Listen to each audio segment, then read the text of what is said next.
Nasema zai kabisa. Naona duka.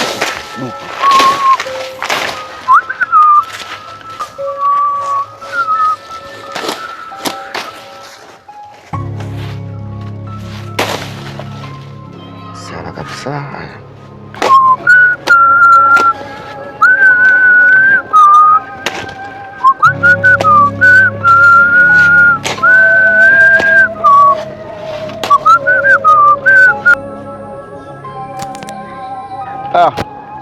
Meli, mtoto mzuri Meli we. Nini tena jamani? Unataka nini tena? Daga we mtoto we. Leo kama bahati leo ngoja kwanza.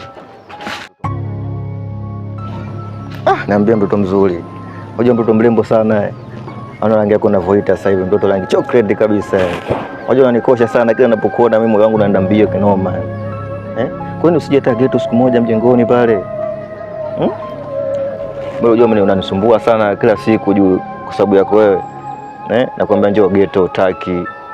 Leo kama Mungu simangwana ifike hapa vimea vyangu hapo ndo leo unajipitisha hapo. Wewe unajua kama jinsi gani ninavyokuenda. Mimi nataka ufike mjengoni. Yaani wewe ina maana umekosa mtaa mzima umekosa watu ukapotezea muda za mama uje kwangu. Si ndio?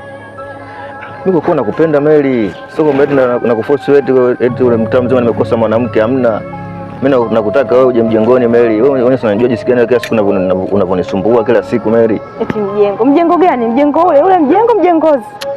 Mjengo Podomoni kabisa hapo unaona mjengo umetulia na mazao kibao hapo Meli. Yaani kwanza mtaa mzima familia yako yote na wewe mwenyewe baba na mtoto ni kitu kimoja. Wanajua vizeni mtaa mzima mnajulikana nyie kwa tabia zenu. Alafu unataka uje kwangu mimi? Hapana, mimi siwezi. Swala la watoto waachie watoto wenyewe. Mimi tunaongea mimi na wewe hapa Meli. Nishakwambia hapana. Tena ukome kuanzia leo. Sitaki kabisa unitaka kwanza ukiniona ni uone kama nini. Sitaki tena uniite. Sitaki tena unisimamishe. Sawa?